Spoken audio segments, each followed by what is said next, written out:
I wanted to do a little public service announcement since this is recorded, and for folks who may get to watch this later, I'm going to go ahead and share my screen and talk a little bit about what might be going on with our nervous systems. So this is a graphic about our window of tolerance and how trauma can affect our own window of tolerance. So ordinarily we have a little window here in the middle in the yellow when we feel like we can deal with the things that are happening, that we've got kind of a handle on it. And there may be stress and difficulty, but it's not terribly bothersome. We don't feel put off balance by it. But with the layers of problems and things that keep piling on, it is completely natural, completely normal. You don't even have to identify as a person who has, dealt with trauma to be realizing that you might very well be a little off balance lately, and that is completely normal and completely okay. So that shows up in a couple different ways. One way is this hyperarousal, which I like the little volcano graphic here. If you're feeling anxious, angry, or even just irritable, or out of control feeling sometimes, or just overwhelmed, that may be a feeling in the body that you notice and you want to fight or run away. Very natural response to fire and smoke, but also just to the levels of issues that we've been dealing with. And then down here below is hypoarousal. You might feel spacey, zoned out, numb, or frozen, and like your body just wants to shut down. And that's also completely normal. And it's in fact what a lot of the birds and animals are doing right now. Their bodies are just kind of dialing themselves down into a lower gear because they're not out and about so much. They're just waiting for the smoke to clear, doing as little as they can.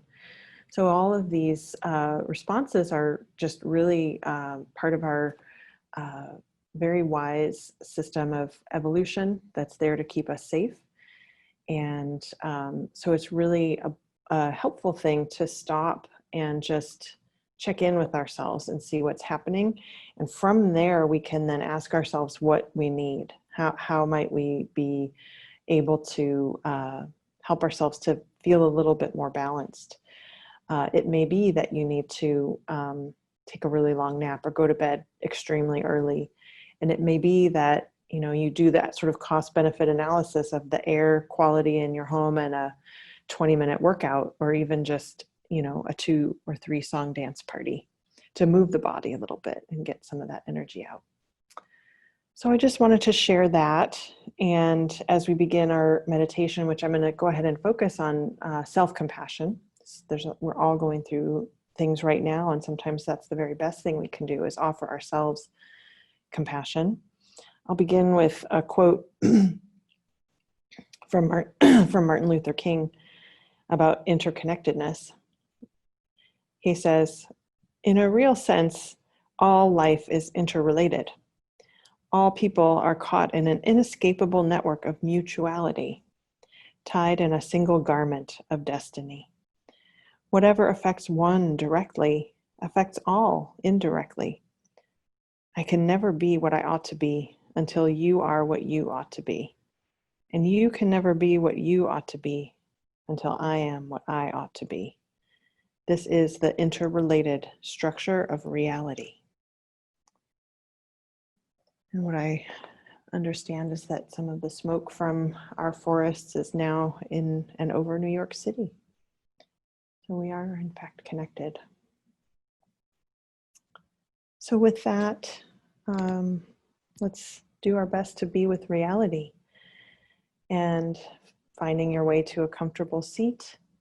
You're welcome to at any point shift or move or lie down. You're welcome at any point to do whatever you need to do to make yourself comfortable and to support your body.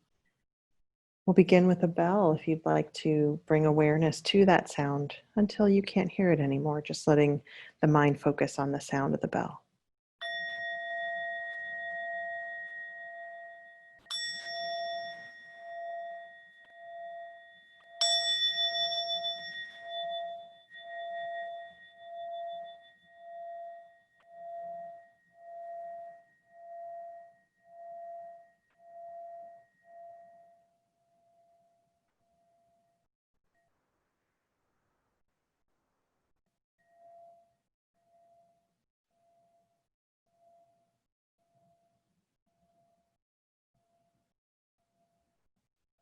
And as the sound of the bell fades, just noticing any other sounds that might be where you are.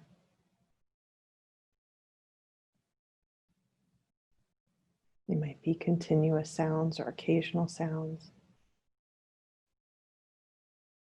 The sound of these words.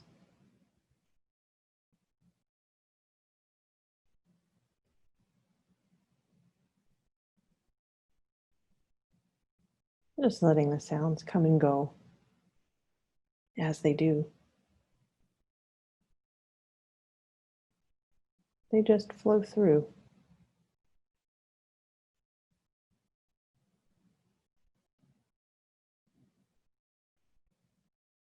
Sounds happen in the present moment. When we can be aware of sounds, we're being mindful.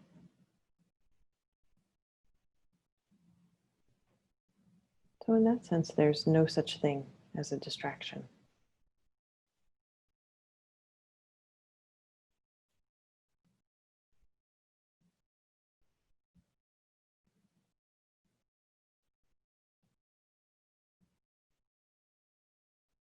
You might notice in attending to sound that you can notice sounds near and far away, becoming aware of the spaciousness all around, in the room, outside the room, into the boundless outdoors.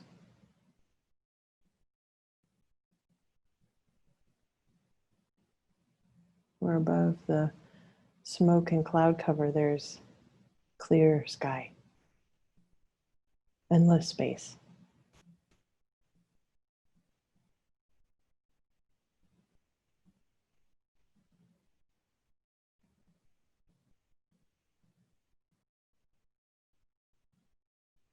So just allowing the sense of that spaciousness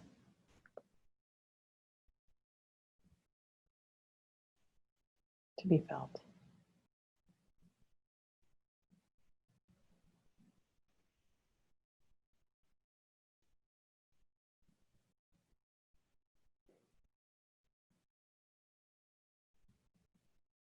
And now if you'd like to shift attention into the body, notice how the attention can in fact move. You can shift the attention like you're shining a flashlight, perhaps onto the places where the body is making contact with the floor.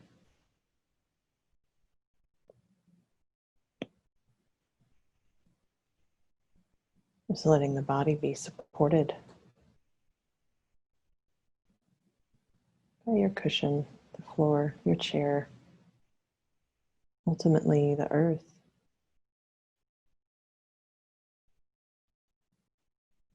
We are not separate from the earth. Feeling the solidity, the stillness of the body.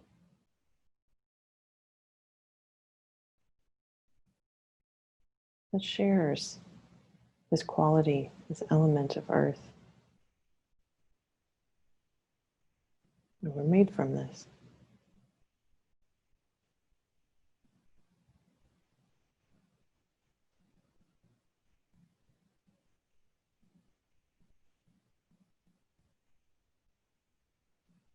And now if you'd like to shift attention to the upper body, if you haven't already, lifting the chest ever so slightly, allowing the shoulders to be open,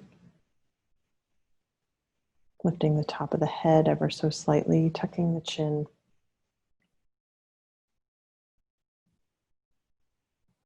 If this is effortful, you might tilt the pelvis forward just a little bit and allow a nice gentle curve in the lower back.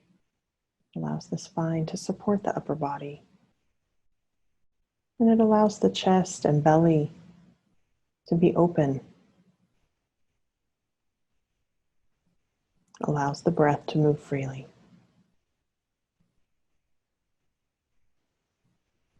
Turning attention now to the breath.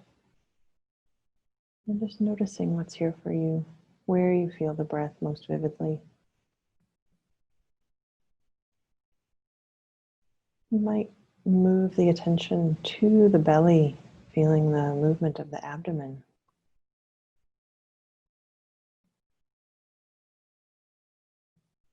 Noticing how the belly expands and contracts with each breath.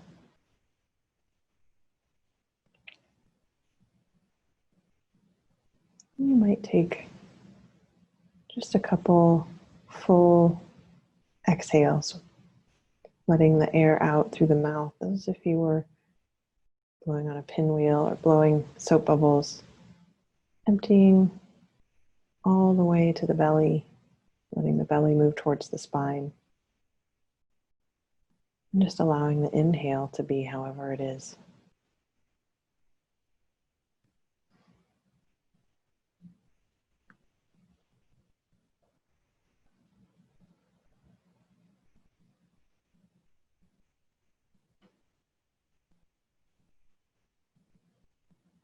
This is a way to calm the system. When we sigh or do a full exhale, that's a signal to the body that everything's okay.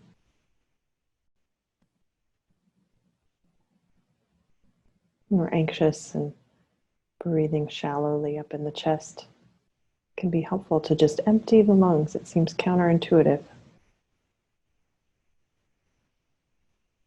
But that next in-breath, very often full and complete. Just letting the breath settle now into however it wants to be. Maybe slow or fast, long or short, loud or quiet. See if you can watch a breath or two.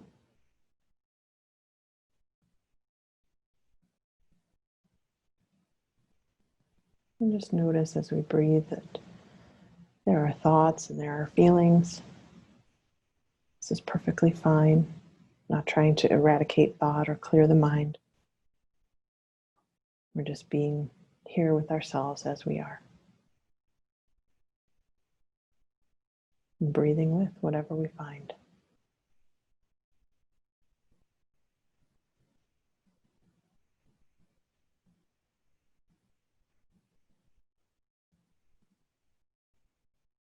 With each out breath, we'll begin the mindful self-compassion practice. The first part is recognizing this is a moment of difficulty, or I'm experiencing stress. Just acknowledging it without fighting it, without arguing with it. This can be a way to begin to address it. This is a moment of difficulty.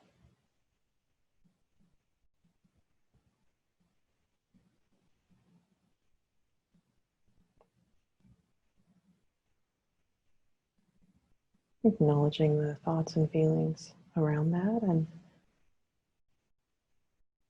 knowing that you share this experience, this feeling, with many, many other people. Maybe if not exactly, but there are many, many other people now and throughout history, throughout the world, who have felt the way you do,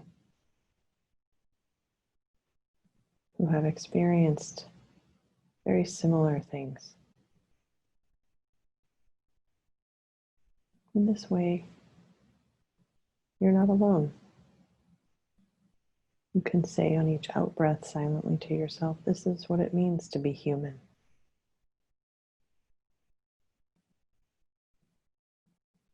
Or, I'm not alone.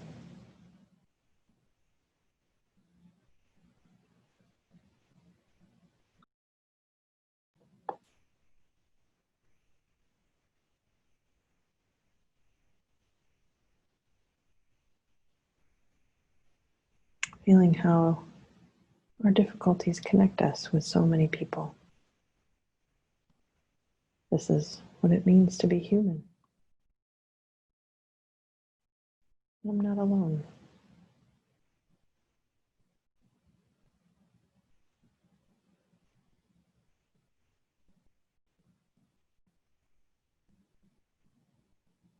And finally, we begin to offer ourselves compassion. Compassion is the wish for the well-being in response to suffering. It's usually focused on others. We see suffering in others, and compassion immediately arises. We want to help. We want that person or being to feel better. But we can offer the very same compassion to ourselves, and it's important to do so.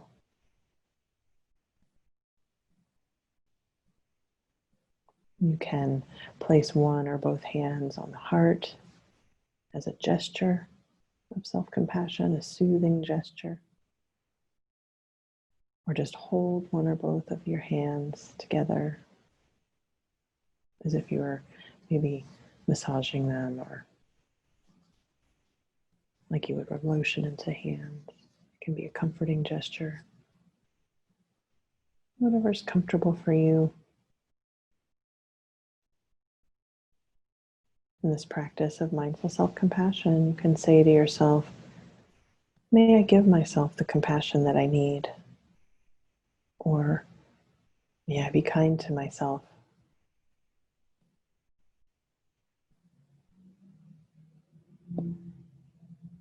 Feeling the breath beneath your hands. Feeling the tender heart.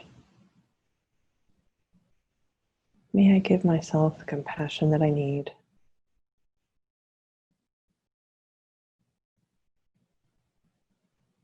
May I be kind to myself?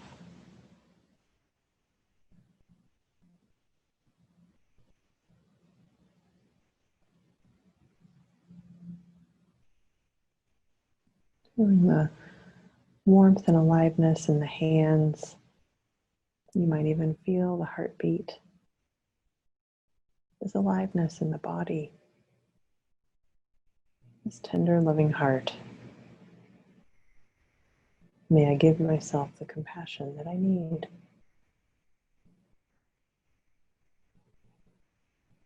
May I be kind to myself?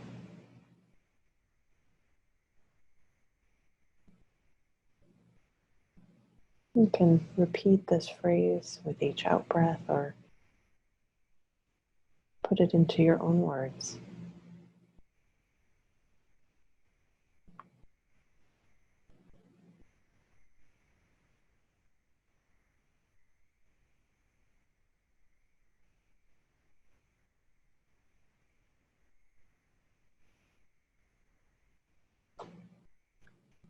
It may be that as we sit and just briefly pay some gentle, kind attention to ourselves, you can notice what you need a little more clearly. Maybe the body wants to downshift into more rest and stillness. Maybe there's something you can reschedule or a way to ask for help to get some rest. Maybe the body needs to move. Is there a way to do that relatively safely right now? Or maybe there's something very clear in your own inner knowing that you know would be supportive to you, that you know would be a way to be kind to yourself. What is a compassionate response? The next step.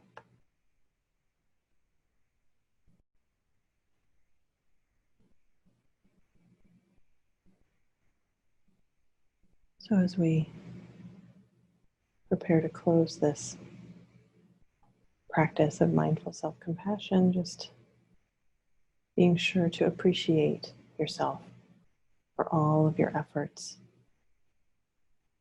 here in this practice and everything that's come before.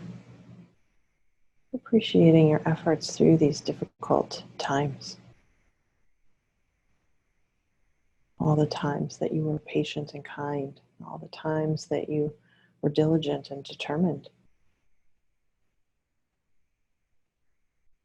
Just recognizing all of your successes.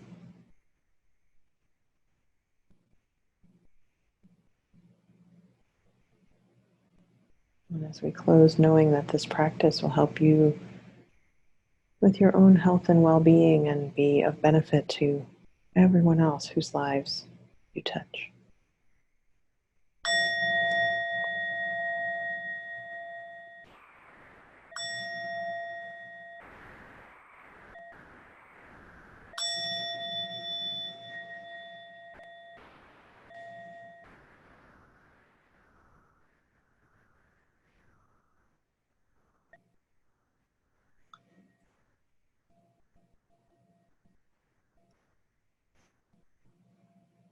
Okay. I want to just offer a practice to take with you from the book Mindfulness on the Go. These are informal practices that don't require you to set aside any time. You can do them in the course of your daily life. And this exercise is called appreciation. I'm calling this radical gratitude in the face of all of this difficulty. The exercise is to just stop, take a moment throughout the day and consciously identify what you are able to appreciate in this moment. It could be something about yourself, another person, your environment, or what your body is doing or sensing. This is an investigation. And just bring some curiosity. Is there anything I can appreciate right now? You could even post a little post-it note from in different places that just say the word appreciate. This is a time to just stop and open our senses and look. I have found that just appreciating having a roof over my head and food on the table and clothes on my back has been a nice thing to remind myself of. So I'll just leave you with that, and thank you so much for joining me for meditation today.